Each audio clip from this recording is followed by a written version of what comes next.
You probably all know that you breathe. You probably all know that 20% of the atmosphere is oxygen, and it needs to be that low because oxygen is a very reactive molecule. So a few years ago, Jean-Marie Clement and Patrick McLaughlin and Dr. Heini Schafter and I collaborated on this state-of-the-art article on oxygen altitude. It's in the Soaring magazine archive. And honestly, there's nothing better. Actually, I was flattered that the dean of altitude physiology, when he got that article, said, "Could I use that in my classes?" That was nice.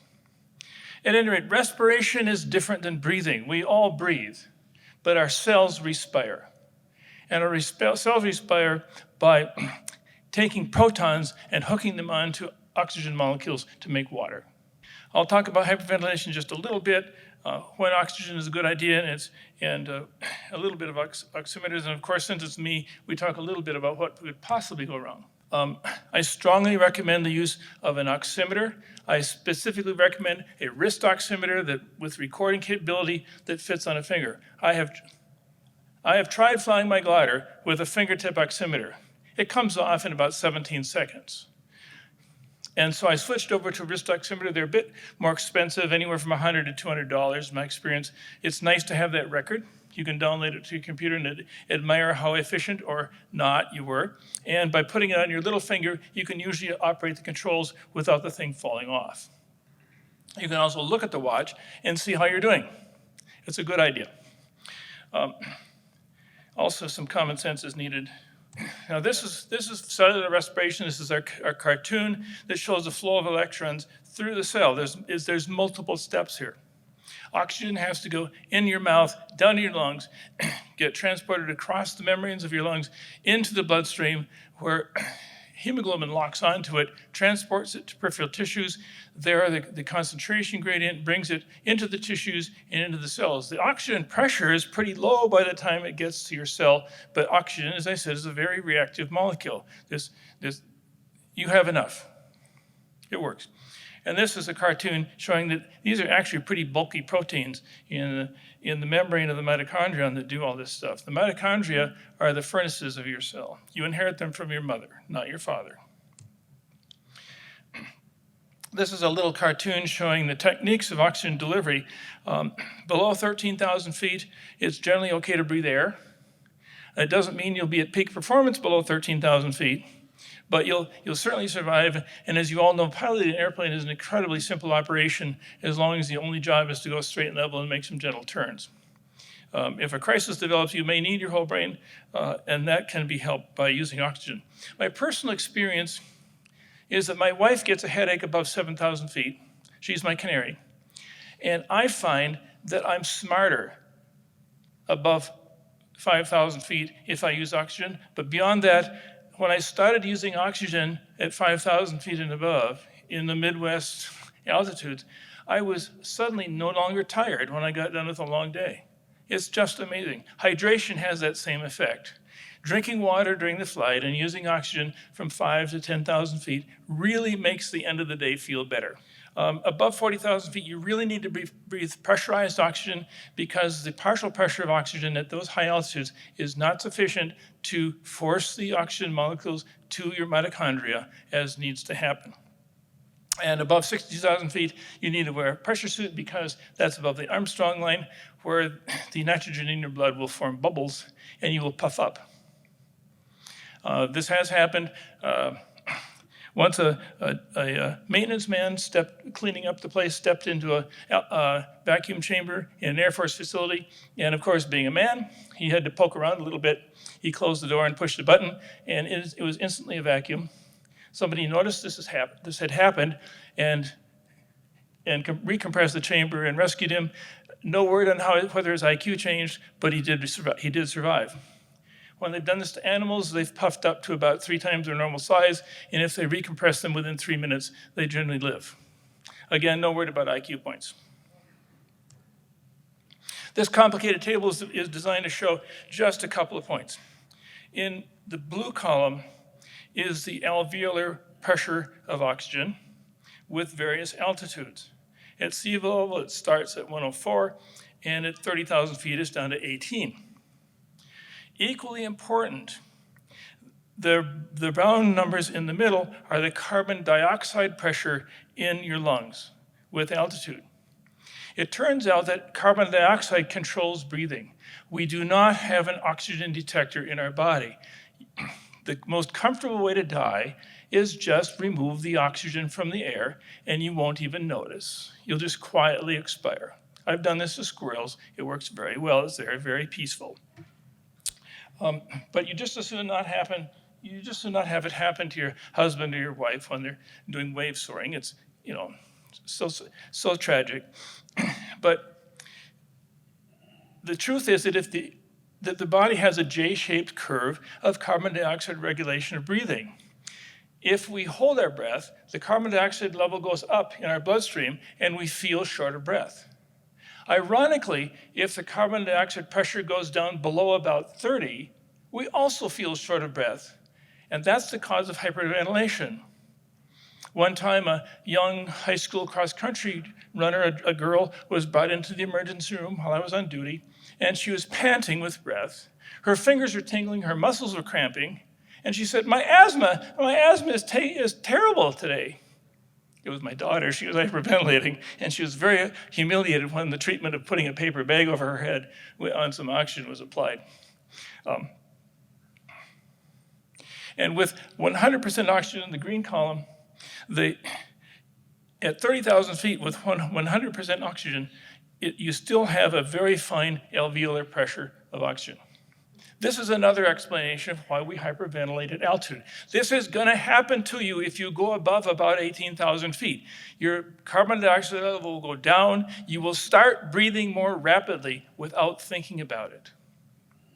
And this is one reason why Pat McLaughlin put in the Mountain High system a hyperventilation detector. If you breathe faster than you should, it stops giving you oxygen and lights an alarm, and then you say, aha, maybe I should consciously breathe slowly. Also, if a crisis develops and you do what we all do while you're solving the issue and stop breathing, an alarm goes off because it detects that to remind you to please start breathing. That might help you. At any rate, let's see, is there anything here that I need to read to you?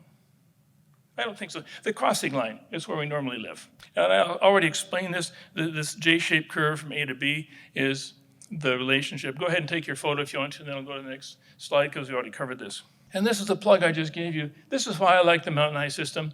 I also like it because it's much more reliable. In my Mooney, I had an Aerox system. It's an oxygen conserving system with a kind of a rebreather under your nose. One day I had an overhauled engine, decided to find out how it performed. I filed an IFR plan from Menominee to Duluth, took off, did a 500-foot-a-minute climb for a while. And at 23,000 feet over Duluth, I discovered I felt rather stupid. I did not have an oximeter then. And I thought, aha, I bet I'm stupid because I'm not getting enough oxygen. So I asked ATC if I could please go home, and they said, yes, you may. And I got much smarter at about 5,000 feet lower. On the other hand, Mountain High I found to be extremely reliable. I went through a spell, I didn't understand why would I go see a doctor when I had to really turn up the Mountain High flow system to get good saturations with an oximeter. That's one of the reasons I encourage you to use an oximeter. If you're anywhere near my age, you may have some undiagnosed lung disease that gives you no trouble. And rather than spending all that money on a doctor and all those tests, just use an oximeter and take the extra oxygen if you need it. This is some old research showing the cognitive defects that occur with hypoxia. It's a nice curve. It was done in the 50s. So in the zone of no decrement, above about 95% saturation, you're really normal. I can tell you based on my own experience, around 90 or a little below, you will probably not notice any change in your thinking, but your wife will, or ATC might. In the 80s, you're still functioning and you're still flying straight and level very competently, thank you, and you're quite happy, but your passenger will notice that you don't respond normally when asked about yesterday's baseball scores. And then finally get on to 70%, you're still functioning and the autopilot's working fine, but you don't make sense when ATC asks you to respond. You probably can still respond, but you may not make sense. And then down in the 60s, you start wondering if things are okay. A lovely story I read many years ago to illustrate this. A commercial pilot was flying a twin-engine aircraft at flight level 230 and on autopilot, and he heard a hissing behind his seat.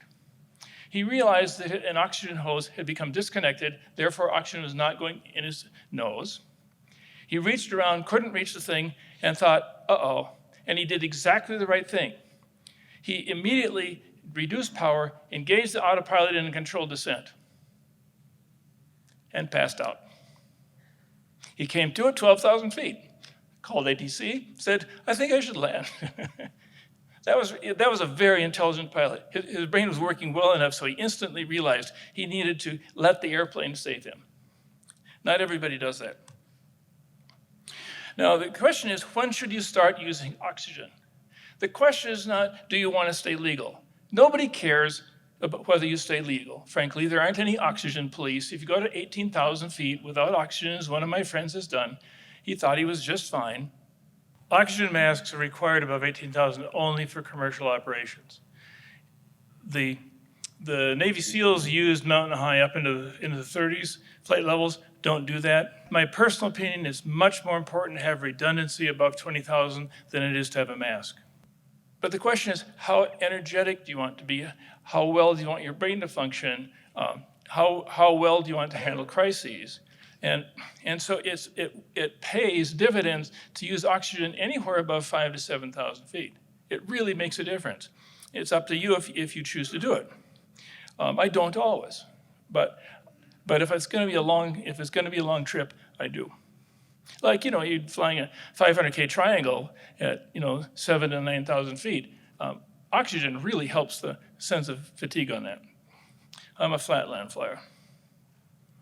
In addition, it's been shown that the retina is the part of the body most sensitive to oxygen lack. The retina is a part of the brain, guys. And many people have done the experiment. You're flying at night at 5,000 feet and you put on oxygen, and suddenly the lights get brighter. Well, if the lights get better at 5,000 feet and you put on oxygen during the day, I bet your brain gets brighter. Just a speculation. In addition, if you're a smoker, I don't think any of you are, if you're a smoker, a significant portion of your red blood cells are permanently bound up with carbon monoxide. And your altitude tolerance is much less, and you should use oxygen beginning at sea level or whatever your ground is. So few pilots smoke anymore. Age, this is an interesting table. If age bracket versus average oxygen saturation. If you look at the mean column, you see that goes down with age. But if you look at the maximum column, it does not go down with age. On the other hand, the minimum oxygen saturation column clearly goes down with age. Why is that? It's because more and more people are picking up lung disease as they age. And so just think about that. But unless you know yourself to have perfect oxygen metabolism, why not use oxygen lower if you get toward my age? I can see that some of you are pretty close to being my contemporaries. What about acclimatization? How fast can we acclimatize? I was asked recently, I'm going to go out to Utah to fly. I live close to sea level. Will it help if I breathe oxygen on the way to Utah? It will not. It's a good question, though. And this is a nice cartoon showing the process of acclimatization. But notice at the bottom, it's minutes, days, and years. And the only meaningful, significant metabolic change occurs over years. There's also change that occurs over millennia, but that's genetic. The process of evolution is very slow and won't affect you or your grandchildren. In a few days at altitude, your blood becomes more concentrated with more red blood cells. And that's about all you can expect if you take a trip to Utah and go soaring. So if you're flat, and in addition, I have not been able to find any research at all in the altitude tolerance of people who are acclimated to, say, 7,000 feet or 5,000, and those who are at sea level. No research at all. My guess is that the people who live at 7,000 do a lot better between 7 and 15. But probably over about 15, it's probably a wash. But that's pure speculation just based on basic physiology understanding. Captain? Dr. Dan, what is the vertical axis No, the vertical axis is for convenience. The vertical axis is just that they had to spread the things out so they wouldn't overlap. There's only one axis that matters, and that's the horizontal one. The way we read that, like the hemoglobin one in the middle, is that like you get a lot of blood cells quickly and then it tapers off? No. Within a couple of hours, your heart rate changes and you breathe faster. Later in the day, your carbon dioxide ventilatory response begins to change. Beginning the first week, your blood begins to get more concentrated, and your capillaries begin to grow and become more dense. And then, after a year or so, your hypoxic ventilatory response improves. So here's the type of oximeter I recommend. I have a sneaking suspicion that there's one designer, one manufacturer for all of these with about a dozen different brand names. I wasn't able to find out whether that was true. The keys are, don't use nail polish, and it's going to be wrong if you're a melanin-rich person. There's less melanin under the nails, but it's very clearly shown that dark pigmented skin causes falsely elevated saturation readings. It's very racist. Now, I'm going to talk, this is the slide I added while I was being late to talk to you. I'm thinking, I forgot to cover decompression sickness. Why do the Perland pilots wear oxygen, breathing 100% oxygen from the time they get into the glider? It's because it was shown many years ago that breathing 100% oxygen by Air Force fighter pilots for at least an hour before takeoff decreases the risk of decompression sickness from about 100% at 45,000 feet to about 0%, 1 or 2. It's really dramatic. And yes, glider pilots do get decompression sickness. It's related partly to the rate of ascent and partly to the absolute altitude. And decompression sickness symptoms have been experienced by pilots below 18,000 feet. Sabrina Jackentel, I think is still the holder of the women's altitude record in gliders. She got bent on her record flight. She felt badly the day or two after that, went to the emergency room, and they had no clue. But she had DCS. I don't think she had any lost any IQ points, but she did leave soaring, right? Not true. She did. From that flight? Yes. I've asked, and thank you. Okay, so it was actually harmful to her. So I quit. Yeah, I am. One more slide. Whoops. Andy Pomanis may be known to some of you. He was a respiratory physiologist, did a nice study where he looked at decompression sickness risk versus altitude. This is significant for us. The first thing you see with this is gas bubbles forming in the blood. At 15,000 feet, these healthy men started to show gas bubbles in their blood. Half of them had gas bubbles by the time they were 21,200 feet. And only 5% had any symptoms. At 22.5, 70% had bubbles, and more than half had symptoms. And so my suggestion is, if you're going above 18,000 feet, breathe 100% oxygen and have a redundant supply.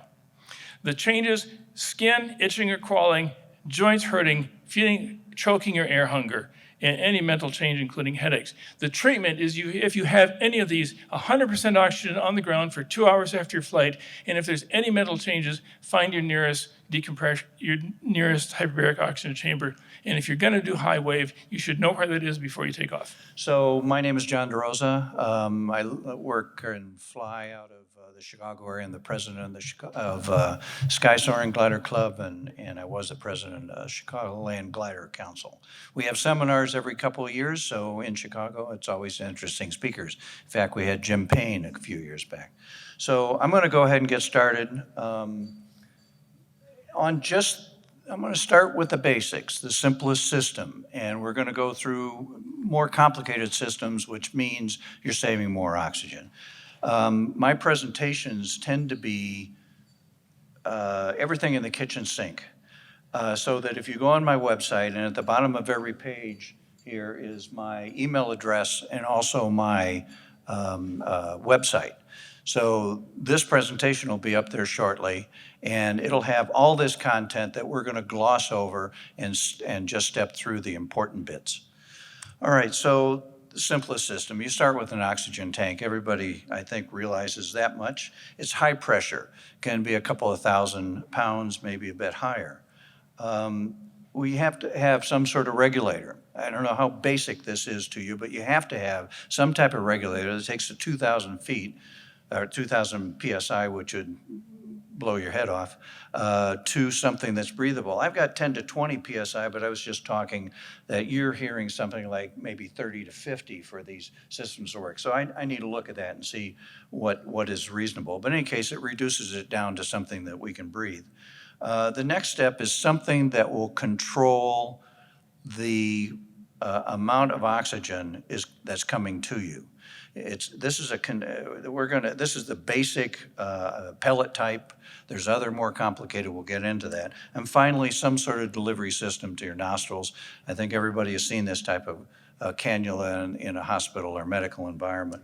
So I'm going to go through a couple of pages here rather quickly. There's lots of different sizes of bottles. I'm not going to go to what's going to fit in your glider because it can be a sensitive issue. Because this little statement down here is most European gliders use a 100 millimeter diameter oxygen cylinder, and they're tough to come by to find a US oxygen cylinder that will fit in our sleeves. There's steel cylinders. They're unlimited lifespan. They're the ones that are most common, testing every 5 years. And aluminum, unlimited lifespan, again, should be tested every 5 years, pressure tested. And lastly, the carbon fiber units that have a lifespan of 15 years, and again, tested every 5 years. And the price goes up as you go from the left to the right. Get yours tested in the next flying season if you already have a tank. People have looked at this, this is a steel cylinder that 2015 and think that's the last time we got a test. No, that's what's referred to as the max service pressure is 2,015 pounds. There's a few links down here if you want to learn some more. Again, go to my website, the link is down at the bottom of the page. The other thing you'll find on steel bottles especially is when it was last tested. If you look at this, it says 757, so this bottle was born in 1957, still good. And it was last tested, this particular one, in October of 2000. The other thing that you can see is that little plus symbol. That plus symbol means that it has been certified to go to 10% over the 2015 or up to 2,200 pounds, 2216. Dr. Dan, thank you. So I'm going to go through some preamble stuff. We'll go over to you and then we'll come back to the systems. So again, more information about this. Valves, the high pressure valve that's at the top of the cylinder, CGA 540 is what you're probably going to find mostly in tanks in our environment. There is a CGA 870, which is more for the medical side of the house. I know a couple of friends of mine that use that valve. And then there's the metric, which is a DIN 477 valve. They're not compatible with each other from the standpoint of the threads, as you can imagine. But Mountain High, I know of one vendor that can supply regulators and adapters for a metric cylinder. I did have a valve that failed on me, so I decided to take it apart and see what was inside. Hey, I'm an engineer. My cylinder, this is a common place for oxygen cylinders to fit into glass gliders. One comment here is often you cannot reach the high pressure valve when you're bolted in. So don't do this once you're all strapped in and think you can reach back there and get it. Check your oxygen system. Do that as part of your checklist. So refilling starts with 2 tanks, usually at glider ports. They have a used tank that's a lower pressure, This example is 1200 PSI, and a high pressure that is the newer cylinder. They first fill your bottle with that low pressure, just kind of get something into it, and then they end up going to the high pressure to top it off. And usually we'll get 2000 to 2200. Okay, so I'm going to go through 3 different kinds of systems. One is the most basic, the easiest, the cheapest. You start with an oxygen bottle, you put in a regulator, we talked about that before. You have this pellet type, and back in the back on the back table as you leave, you can see all these different systems. And I'll talk about the pellet type in a bit in a standard cannula. That's it, that's the simplest you can go. The problem with that is it uses the greatest amount of oxygen. It's continuous flow. If you're breathing out, or holding your nose, it's still putting oxygen into the system. So it's not for long flights unless you have a really, really big bottle. So just a little bit, you have a low pressure inlet and an outlet on this. You have a control valve that controls the altitude that you're currently at. The altitude scale is on here in this particular case on this AeroOx, I believe, is 10 to 30,000 feet.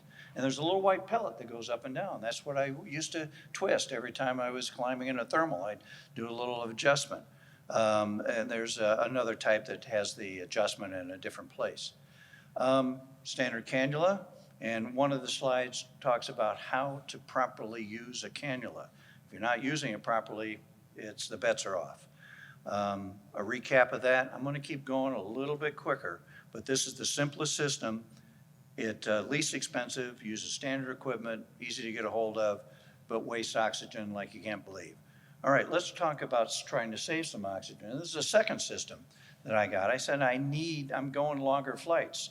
So I started with the same equipment, but what I added was this funny looking oxygen mask, or cannula rather.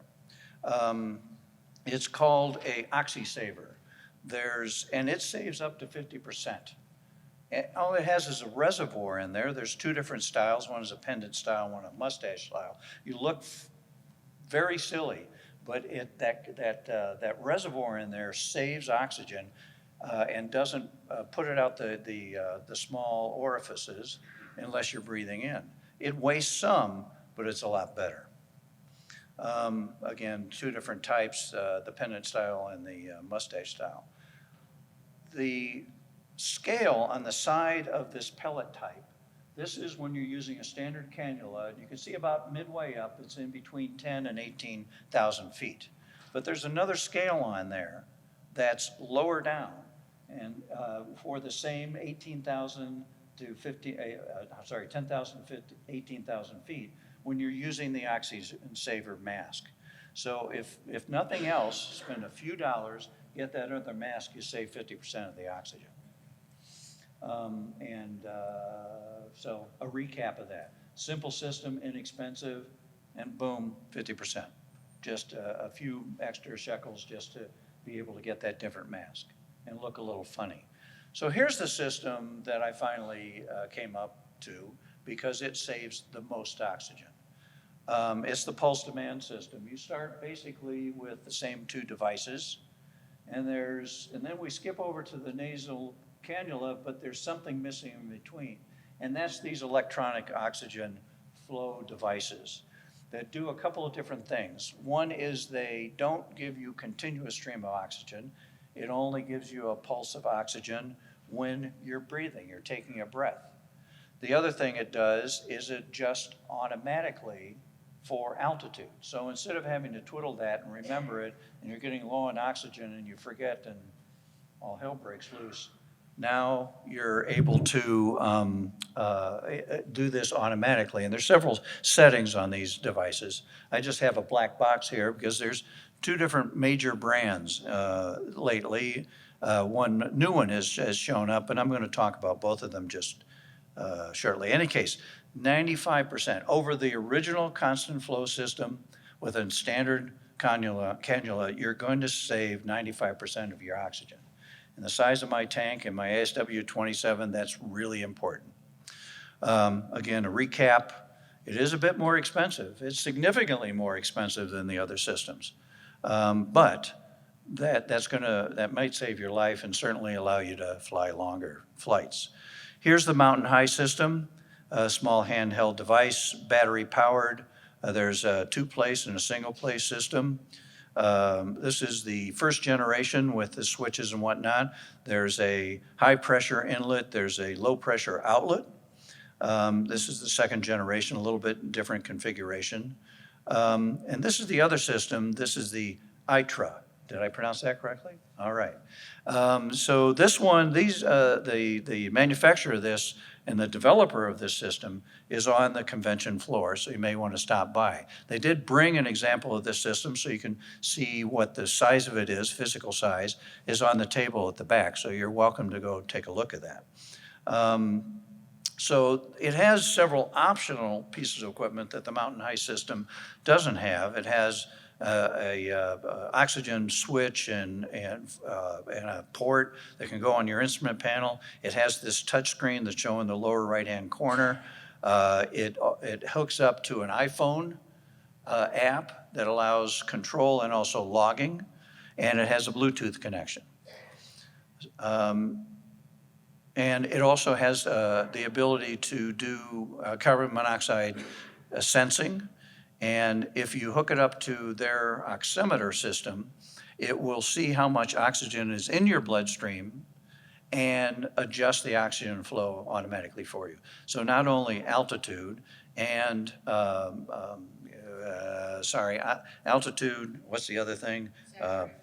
Saturation and just a standard flow at a certain altitude. It also will sense if you need more because your oxygen in your system is getting low. This is a couple of the screens on the iPhone app. Monitoring, it's what you were talking about, Dr. Dan, about monitoring and being able to look and see. I came back from a flight, and this is what my oxygen level looked like. There's a couple of views of the instrument panel devices. And so I did is I put together a pro-con on this. The cons, I think, generally speaking, is on the ITRA system, is the optional equipment, the iPhone integration. Other things are compatible. It's the alarms that you can get if you stop, the apnea, if you stop breathing. One system, the Mountain High system, uses AA batteries. I always carry extra batteries with me. That's my backup. It will start alarming at a low battery level. The Aethra system uses an external 12-volt into it. It can be via a power brick, that type of thing. But this presentation, so you can study it in more detail and go to their table in the convention hall, you'll be able to make your own opinion on which system would be better for it. In price point, it's compatible for the basic system. I have some slides on some other resources, some places you can go. I need to pick up the slide deck, or rather the presentation or the article you had in Soaring magazine, and get a copy on my website. So it's a one-stop shopping. So proper use of cannula, I'm not going to go through this. You need to read this though and understand how to properly fit it to your nostrils to make sure you're not wasting oxygen and getting that important oxygen, and also how it should be adjusted. And there's some nice cartoons here on how to do that. And I have a link to the website where they give more detail, and I believe they have a video. Some miscellaneous information. Yes, I like the fingertip type. I really like the one that you presented because it's also doing logging and whatnot. But at the very least, get one of these fingertip ones. The OLED ones have lots of fancy features, but you can't read them in direct sunlight. So go get the LCD one. They're about the same price. There's this style that you wear as a ring. I don't know if you've seen that, Dan. And it also has Bluetooth that goes to an iPhone. I don't know if it does an Android app. But get one or the other. High altitude oxygen mask. My friend Chris Esselton over here brought his oxygen mask from his wave flying that he did last summer. It's also in the back, so you can take a look and see what that looks like. different valves. Again, I tend to throw in the kitchen sink if there are a lot of different valve systems. Most of the manufacturers or our vendors will have the different ones that they can sell to you if you want to have a hookup on your instrument panel or at another place. I'm wondering about portable concentrators. I don't know if they'll ever be able to handle at 18,000 feet, or maybe sea level, they're pretty good, but they just can't create enough oxygen, I'm assuming. Dr. Dan has given me a no on that.